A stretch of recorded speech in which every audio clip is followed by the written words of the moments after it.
Hej ljudi, pozdrav svima i dobrodošli u još jedan novi Cinema 4D tutorial. Danas ću da vam pokažem kako da napravite animiranu Minecraft travu i lišće u Cinemi 4D. Pa ovako krenut ćemo sa travom. Na internetu imate dosta 3D modela trave, pošto kada eksportujete iz Minevacea to ne izgleda baš najbolje i najbolje da uzmete 3D model trave. Pošto je nigdje izdvojeno, uzet ću ovako iz jednog model packa. U opisu imate taj isti model pack, naziva se Tumba Bits.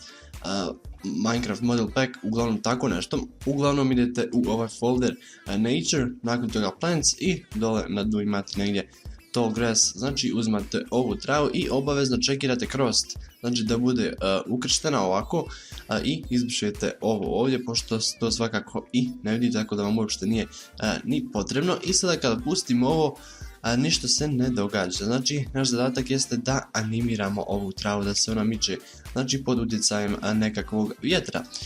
Kako ćemo to učiniti? Znači postoji dosta načina, jedan od njih jeste ovaj koji ću ja sada vam pokazati, nekako je ponajbolji. Znači prvo layout obavezno stavite na ovaj standard, jer ponekad na ovim nekim drugim nema ovih svih kartica. Idete na Mograph karticu, na efektor, te tražite random, ubacite random. I što je bitno kod ovog randoma, znači bitno je da je na istim koordinatama kao i ova visoka trava. Evo, primjer ćemo samo trava, neka bude, znači iste koordinate da budu. Na primjer, ako ovo sada pomaknem na 100 cm, ajde bacit ćemo 100, morat ću i ovo pomaći, jer inače neće se ništa događati.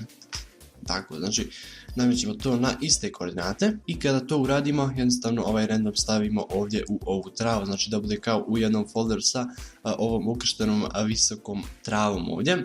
I šta sada radimo? Znači idemo na karticu efektor i ovdje ubacujemo noise. A s ovim ćemo se ovdje kasnije pozabaviti, znači ovo je jedna od najbitnijih kartica. Ovdje znači unesete otprilike nekih 30 na x, na z isto tako 30, a na y možete nekih 5. Mislim, otprilike ovo onako nešto proizvodno, znači ovo otprilike koliko će se trava kretati u određenim smjerovima. Isto tako ovdje imate transform space i uzimate tu efektor. U deformeru uzimate point i idete na fall off, uzmate tu linear i ovdje na orijentaciju uzmate -y. I šta smo sada učinili? Znači kad pustimo vidimo da se sva ova trava miče i da ovo ne izgleda baš onako kako smo željeli. Dakle, šta mi sada želimo ovdje? Želimo da ovi donji dijelovi trave miruju, znači da su nekako povezani sa tom zemljom na kojoj se nalazi ova trava, međutim ovdje nije baš tako. I kako ćemo sada to promijeniti? Idete na ovaj filter i uključite ovaj deformer, znači da se vidi što smo ovdje ubacili u ovom fall-offu. I jednostavno podignete ovako i vidite kako podižemo da je sve manji dio trave zapravo zahvaćen ovim random efektom. I otprilike ovdje znači stavite na nekih 110 cm, znači da je samo 10 cm zahvaćeno, to jest da nije zahvaćeno ove trave. I sada kad pustimo, vidite da se znatno manji dio trave kreće i vidite kako to fino na vjetru.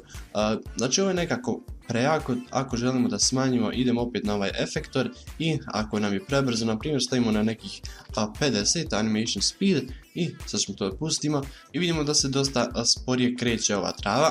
Ako nam i dalje djeluje da se previše, znači niže na vjetru, ovdje na strengthu znači možemo smanjiti na primjer i to na 50 i sad kad pustimo vidimo da dosta sporije i dosta manje se kreće. Sad ćemo ovo da ubacimo u neki svijet, da vam pokažem otprilike kako se ova trava kopira. Znači ićemo Ctrl+C i ja ovamo imam otvoren jedan projekt, ovdje ćemo pastovati i idemo sada podići gore na ovu travu. Ovako ćemo otprilike tu negdje. Hoćemo gore, znači što je bitno? Bitno je da y os uvijek završava na 2 nule, znači da bude ravno na ovoj zemlji, a x i z osa bitno je da završavaju na 50. Zašto na 50? Da bude na sredini bloka, pošto su ovi ovdje blokovi koji su eksportovani iz Minevacea 100 blokova, to je 100 cm, pardon, i ićemo i ovdje znači 50 i sad će on biti tu tačno na sredini.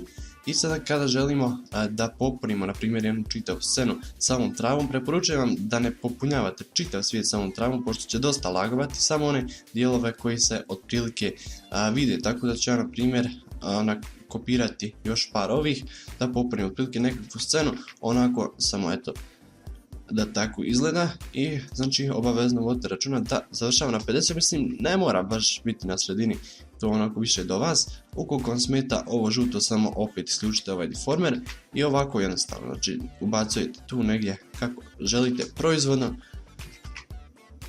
Ctrl+C, Ctrl+V, jednostavno i ovako sad kad pustimo, znači sad se sve njišu. To je to što se tiče trave otprilike, znači samo vodite računa da je na istim koordinatama, da je ovaj random ubačen u folder, ovaj ovdje, da završavaju ove koordinate na 50, da bude na sredini i sve bi trebalo biti ok.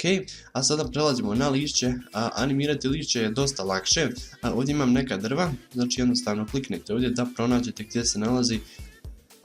Ovdje imamo acacia leaves i dole imamo, ja mislim negdje, da vidimo gdje se nalazi, mislim da nema onog običnog, da ima i oak leaves. Evo možemo uzeti oak leaves i šta ćemo raditi sada sa njeg. Znači idemo ovdje, držimo lijevi klik i jednostavno pustimo na ovaj displacer i prenesemo ovaj displacer gdje je oak leaves. Evo možemo ovdje, znači stavimo kod njega i selektujemo oboje, idemo desni klik i grupiramo te objekte, znači neophodno da budu u istom folderu. I evo sad ćemo nazvati to lišće, možda tako lišće, i idemo na ovaj displacer.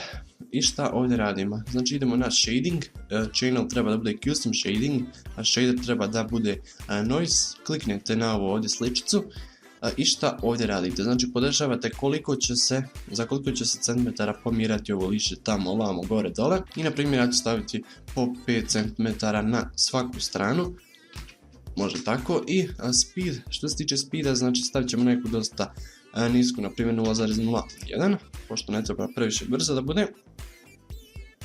I sad ako se približim, možete vidjeti kako se ovo pomira, mada je Cinema 4D smanjila kvalitetu, samo da ja ovo sve selektujem, gdje nam je editor, da povećam ovu teksturu, da bude kao u Minecraftu. I sad kad pustim, vidite kako se to lišće njiše isto tako na vjetru kao i ova trava. Naravno uvijek možete da pojačate, znači ponovno idete tu i pronađete movement i na primjer stavimo sada na nekih 10 cm. Tako će biti nekako bolje i ubrzat ćemo na primjer na 0,5 i sad ćemo da pustimo. I vidite koliko se brže sada to sve kreće, gdje nam je ona trava, da li se i ona kreće, samo da vidim. I eto vidite, ovo je malo prebrzo, ali znači uspjeli smo animirati i travu i ovo lišće. Međutim, ako želite da dodate i ono lišće kako opada sa ovog drveta i vjetar kako nosi taj list, malo je to komplikovano da se napravi, tako da ponajbolje da uzmete jedan rig, imate rig u opisu. Znači da vidim gdje se nalazi 3, ja mislim da je to ovaj drugi, i ubacimo njega, pošto dosta je komplikovano, da vam objašnjavam, u stvari što sam rekao da je malo sada, da je dosta komplikovano, ali uglavnom u čemu je stvar, znači ima jako puno stvari koje trebate da napravite, tako da je jednostavnije da uzmete ovaj rig i stavit ćemo i njega na nekih, ajde stavit ćemo tu neka 2200 cm da bude na toj visini. I što je dobro kod ovog riga drveta, znači možete da ga savijate ovako nekako, možete da pomjerate taj ugao savijanja, možete da ubacite boju, da promijenite zapravo boju lišća, znači može biti svakakve boje, na primjer ja ću ostaviti ovako. Možete da ubacite lišće, možete da promijenite broj listova koji opadaju, na primjer ja ću staviti jedno 5, možete da namještate kada starta, kada završava opadanje lista, najbolje da tokom čitave scene opada, tako da ostavit ćemo kako jeste. I ovdje možete da ubacite vjetar na koje strane želite da puše, na primjer ovako stavit ćemo sa stražnje i sa lijeve strane i to otprilike ovako izgleda. I sad ćemo da pustimo, samo ćemo malo da pojačamo vjetar, stavit ćemo na nekih, pa na primjer 15, ajde neka bude, i sad ćemo da pustimo. I ovo lišće izgleda da nema teksture, sad će se stvoriti, evo stvorilo se. I vidite kako sada ima, znači, ovo list kako opada. I eto ljudi, nadam se da vam se svidio ovaj video, naravno ako jeste ostavite taj like, isto tako pretplatite se na kanal ukoliko još niste, te pozdrav do nekog sljedećeg klipa.